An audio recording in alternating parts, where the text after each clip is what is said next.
이제 더 이상 북한은 우리가 방심하던 상대가 아닙니다. 그만큼 현대화가 빠르게 진행되고 있는 것인데요. 최근 북한은 대전차 미사일 공격을 무력화하는 능동 파괴 장치를 전차에 장착한 것으로 드러났습니다. 더 놀라운 점은 공개된 APS의 성능이 예상외로 뛰어날 뿐만 아니라 북한군의 현대화를 지원하는 배후가 중국이라는 사실입니다.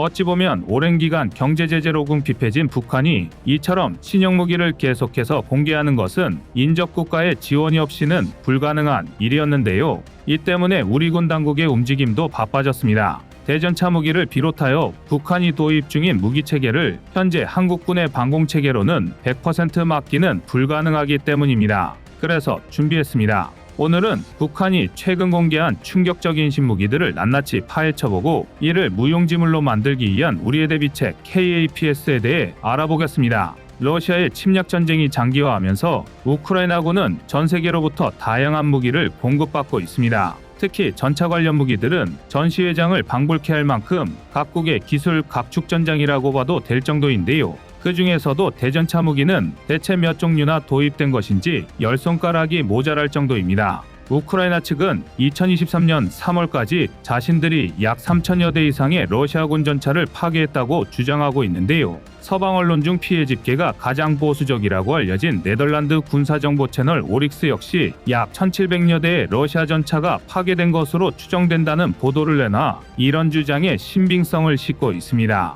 그런데 여기 특이한 점이 있습니다. 파괴된 러시아군 전차가 전차 대 전차의 싸움이 아닌 대전차 무기에 의해 파괴되었다는 사실인데요. 그만큼 현대전의 양상이 달라졌다는 의미이기도 합니다. 이에 세계 각국은 미래의 대전차전을 대비하기 위해 바삐 움직이고 있는데 누구보다 한 발 먼저 전운을 예상한 국가가 있습니다. 바로 북한이죠. 2020년 10월 처음 공개되었던 북한의 차세대 전차 M2020은 서방 언론의 조롱 대상이었습니다. 전체적인 외적 형상이 미국의 M1 에이브럼스를 그대로 빼다 박았을 뿐만 아니라 독일이나 러시아 전차도 아닌 이란의 줄피카3를 모방 생산한 모델이었기 때문이었는데요. 쉽게 말해 허세를 부리기 위해 선진국의 무기 체계를 카피한 것이죠. 그렇게 한순간의 해프닝처럼 우리의 기억 속에서 잊혀졌던 M2020이 얼마 전 전혀 다른 모습으로 공개되었습니다. 지난 7월 26일 북한의 무장장비 전시회 2023에선 M2020이 하드킬 APS로 대전차 미사일을 격추하는 장면을 공개했는데요. 국내뿐 아니라 외신과 해외 군사 관계자들 모두를 발칵 뒤집어 놓았습니다. 영상을 보면 지상에 설치된 RPG 대전차 로켓이 전차를 향해 날아가자 전차에서 대응탄을 발사 파괴하는 모습이 등장하는데요. 이런 식으로 대전차 미사일을 탐지 추적한 뒤 대응탄을 발사해 무력화하는 것은 이스라엘 등에서 개발한 APS와 동일한 개념입니다. APS, 다시 말해 능동방어 체계는 전차, 장갑차 등 기갑 차량이 로켓이나 미사일 등의 위협을 사전에 탐지하고 이를 능동적으로 무력화하는 방어 체계를 말하는데요. 대한민국조차 아직 적용하지 못한 하드킬 APS를 북한에서 먼저 전차에 실전 배치했으니 충격적이다 못해 뒤로 넘어갈 만한 일이었습니다. 이번에 북한이 APS를 선보인 것은 전차 최강대국으로 급부상한 한국에 대한 대응으로 보이는데요. 우크라이나 전쟁에서 보았듯이 러시아군과 우크라이나군은 서로의 대전차 미사일 공격으로 수천 대의 전차를 잃었고 전 세계적으로 대전차 무기에 대한 관심이 집중되었었습니다.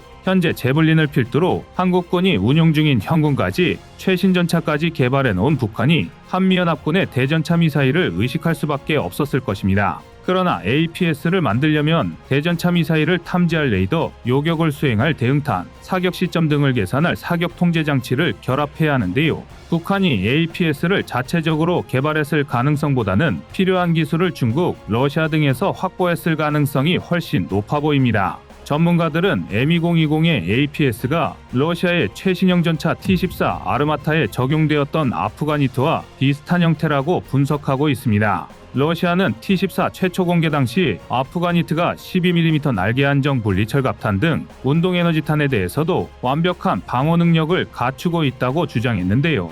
날탄은 단단한 쇳덩이를 빠르게 날릴 뿐인 지극히 단순한 구조인데다 탄환 속도가 굉장히 빠르므로 어지간한 하드킬 APS로도 방어하는 게 극도로 어렵습니다. 게다가 북한은 M2020 전면부는 물론 측면, 부분적인 상부 공격 방어 능력까지 갖추고 있다고 주장하고 있는데요. 만약 M2020이 상부 공격이나 날탄 방어 능력까지 구사할 수 있다면 제블린이나 현궁 대전차 미사일은 물론 K1 전차로도 상대하기 어렵습니다. 상황이 이쯤 되니 우리로선 과거 하드킬 APS를 도입할 기회가 있었음에도 이를 포기한 아픈 기억을 떠올릴 수밖에 없는데요. 레이더 또는 레이더 경보기를 통해 다가오는 위협을 감지, 센서와 전자전 기술을 활용하는 소프트킬 APS와 달리 하드킬 APS는 날아오는 발사체에 물리적인 대응 수단을 발사해 방어하는 방법입니다. 그런데 K2 우표는 이미 기술적으로 이 두 가지 방식을 모두 완성해 놓고서도 도입하지 않은 것이죠.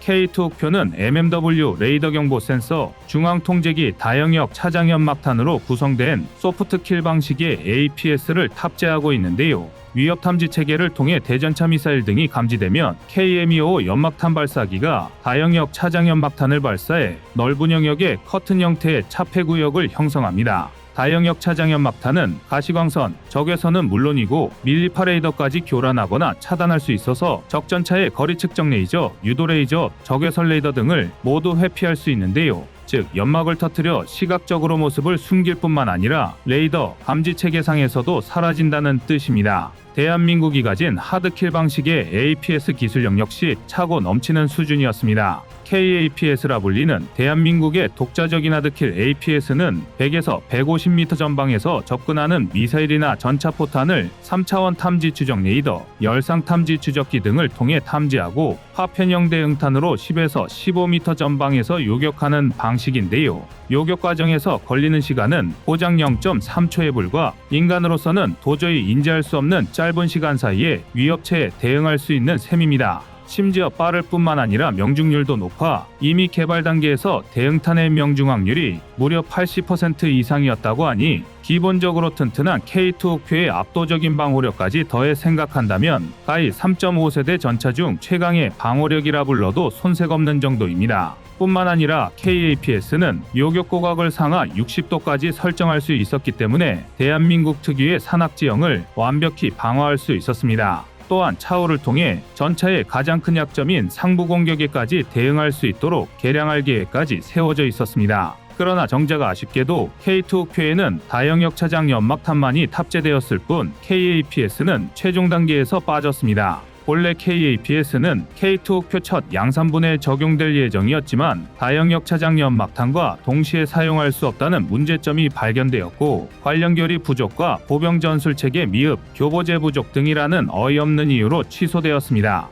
물론 가까운 거리 요격 시 주변의 보병이 폭발에 휩쓸릴 수 있다는 문제나 KAPS의 상당한 중량 때문에 기동성을 중요시하는 국내 전차 교리와 상반되는 등의 이유도 있었지만 KAPS의 압도적인 방호력과 현재 우크라이나의 전황까지 감안한다면 상당히 아쉬운 결정이라 할 수 있겠습니다. 그렇다면 현재 한국의 K2는 북한의 M2020을 상대할 수 있을까요? 한국국방안보포럼 KODF의 분석에 따르면 북한의 M2020에 장착된 APS는 구조적으로만 러시아의 아프가니트와 유사할 뿐 실질적인 성능은 RPG-7을 요격하는 수준일 것으로 추정되는데요. 탄속 초속 115m의 RPG-7이라면 굳이 APS까지 갈 것도 없이 슬래다머 정도만 해도 충분히 방어할 수 있는 수준입니다. 문제는 현재 국제사회에서는 우크라이나 전쟁에서의 무기 지원과 관련하여 중국과 러시아가 북한의 군사기술을 지원한다는 의혹인데요. 물론 아직 공식적으로 확인된 사실은 아니지만 상당히 설득력 있는 주장이라는 의견이 지배적입니다. APS는 다양한 센서와 레이더, 카메라 등을 통해 실시간으로 다가오는 위협을 감지하고 그에 맞는 반응을 수행해야 합니다. 이를 위해서는 빠른 반응 능력과 정확한 판단이 필요하며 또한 고도의 기술력과 통합된 시스템 구축 능력이 요구됩니다. 원리로만 따지면 천궁2 지대공 미사일을 소형화해 전차에 탑재한 셈이니 당연한 얘기인데요. APS는 다양한 유형의 미사일, 로켓, 포탄 등 다양한 위협에 대응해야 하므로 이들을 신속하게 감지하고 분석하는 알고리즘과 센서 기술의 개발이 필요합니다. 여기서 끝이 아닙니다. 정확한 판단과 반응을 위해서는 높은 수준의 인공지능과 실시간 데이터 처리 능력도 필요한데요. 이게 가능하려면 이미 선행 체계를 개발한 러시아의 도움이 필연적입니다. 그리고 결정적으로 또 하나, 재래식 전력에 대한 막대한 예산 투자가 동반되어야 합니다. 당연히 배후에 숨은 강대국을 의심할 수밖에 없겠죠. 대한민국의 안보를 위협하는 북한과 그 뒷배들. 북한은 지난 2018년 열병식에서 M2018 신형자주포 공개를 시작으로 2019년 신형방사포, 2020년 M2020 전차, 2021년 화성8형 미사일 등 매년 첨단 장비를 공개하고 있는데, 북한이 재래식 전력 증강에 예산을 투자하기 시작했다는 것은 핵미사일 개발이 어느 정도 마무리 단계라는 반증입니다. 핵은 완성이 되었으니 그동안 내팽개쳐놨던 재래식 전력을 돌보기 시작했다는 것이죠. 이제 대한민국은 다시 한번 안보위기 상황에 봉착했습니다. 물론 지금까지 벌어놓은 시간과 기술 격차를 생각하면 당장 위기 상황이라 말할 단계는 아니지만, 평화는 언제나 무력의 압도적인 우위에서만 유지할 수 있다는 사실을 우리는 역사에서 배웠습니다. 지금이라도 서둘러 하드킬 APS의 도입으로 해상과 항공뿐 아니라 육상에서의 압도적 전력 우위를 계속 이어나가야 할 것입니다. 이상 꺼리튜브의 두 번째 미션이었습니다.